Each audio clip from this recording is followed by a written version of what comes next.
শুভেচ্ছা। বসে আছেন নাকি সবাই? মুখে ব্যানার করুন, আরতি বন্ধ হয়ে গেল।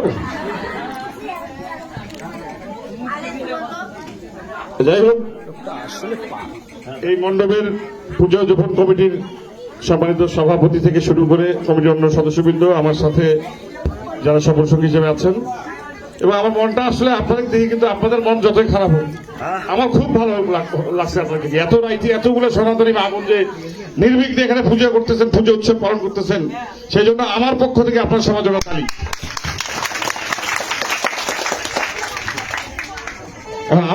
আমরা তো পাকায় পাকায় বেড়াইছি কাল থেকে।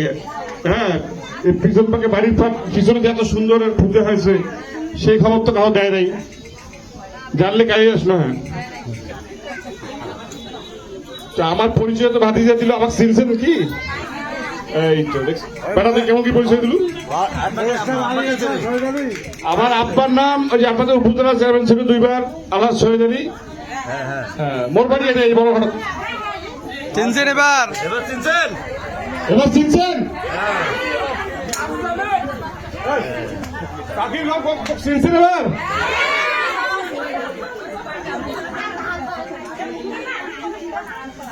এখন বিষয়টা হইতেছে যে আপনাদেরকে বেশিক্ষণ আর ডিস্টার্ব করবো না। আপনাদের যদিও মুকুট হাসেছেন, মনটা খারাপ আসি, আমার অনুষ্ঠানটা ডিস্টার্ব হয়ে গেল। আমরা কাকাতে ডাকছিলাম 2 দিন আগে। কি কারণে জানেন? যে অনেক কথা শুনে যাচ্ছিল পূজার আগে, যে পূজার গন্ডগোল হবে, যেহেতু কোনো রাজনৈতিক সরকার নাই।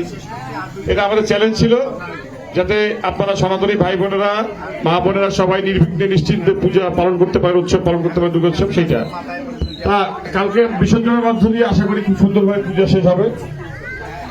আরেকটা বিষয় আছে, এখন দেশে তো গণতন্ত্র থাকতে হবে না? নির্বাচিত সরকার না থাকলে ইউনুস সাহেব আছে, সব কথা কি ওনাকে দিয়ে সমাধান হয়? তো সেই জন্য কি করতে হবে? আমাদেরকে নির্বাচনে পার্টিসিপেট করতে হবে, সবাইকে নির্বাচনে অংশগ্রহণ করতে হবে, তাই না? তো এখন যদি আপনারা মা বোনেরা ঠিক মতো ভোট সেন্টারে না যান, তাহলে আমাদের যোগ্য লোককে কি আমরা এমপি বানাইতে পারবো? কি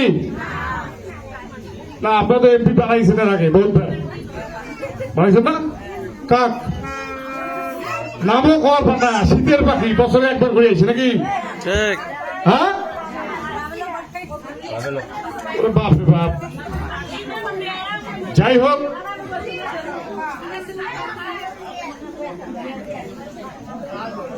কাকা একটি সরঞ্জ দেখি, কাকির ঘর দেখির পেয়েছে না তো, ওই জন্য কথা কইছে। আমাকে দেখির পেলে কথা করলে 2 মিনিট সময় নেবে, একটু মনোযোগ দেন আমাকে, ঠিক আছে? এখন আমাদের এই এলাকা সব থেকে অবহেলিত, এই জলঢাকা উপজেলা সব থেকে বেশি সনাতন ধর্মাবলম্বী মা বোন ভাই বোনেরা কিন্তু এই কৈমারিতে বাস করে। এই 54 বছরে কিন্তু খালি ভোটটার সময় আসি আপনাদের ভোটটা নিয়ে গেছে, তারপরে আদাব। কথা কি মিক্সের কথা কইলাম? ওই খালি শহীদ আলী সাহেবকে 2 বার উপজেলা চেয়ারম্যান বানাইছেন। আপনাদের কাকাদেরকে জিজ্ঞেস করেন, অন্তত কোনো বিষয় নিয়ে গেলে দেখা না পাইছি, পারলে সমাধান করছে কি কাকারা? তো আপনারা আগামীতে যে সংসদ নির্বাচন, সেই নির্বাচনে আপনারা সবাই কি ভোট সেন্টারে যাবেন না? কিন্তু এবার গেলে হইবে না। এবার একটু শুনবেন যে কাক ভোট দিলে ভোটটা জায়গা মতো পড়বে, আমার এই নলঝরি বা এর কি সাধুপাড়ার উন্নয়ন হবে। এদিকে কোনাকুনি একটা জোরে ধরলে বড় খান যাওয়া যায়, তাহলে ভোটটা করে দেওয়া লাগবে। একদম ঠিক কথা কইছে, একবারে সোজা বড় গান। সবচেয়ে বড় বিষয় হচ্ছে যে আমরা আর কি ভুল করব?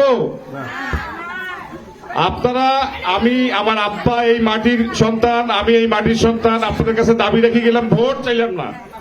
এইটা বললাম যে আপনারা নির্ভয়ে ভোট সেন্টারে যাবেন, আপনাদের ভোট আপনাকে দিবেন, আপনাদের পছন্দের প্রার্থীকে দিবেন। কিন্তু আমি এতটুকু দাবি রেখে গেলাম যে আমরা কৈমারি ইউনিয়নের সন্তান, আমার আব্বা কৈমারি ইউনিয়নের সন্তান, আপনাদের কারো ভাই হবে, হ্যাঁ, কারো চাচা হবে, কারো কাকা হবে, যাই হোক না কেন, এটা আমাদের দাবিটা আমি রেখে গেলাম। আপনাদের আর সময় আমি নিব না, আপনারা ভোট সেন্টারে কিন্তু সবাই যাবেন, এই অনুরোধটা করলাম। সবাইকে আরেকবার শারদীয় শুভেচ্ছা এবং নববীর শুভেচ্ছা। ধন্যবাদ সবাইকে।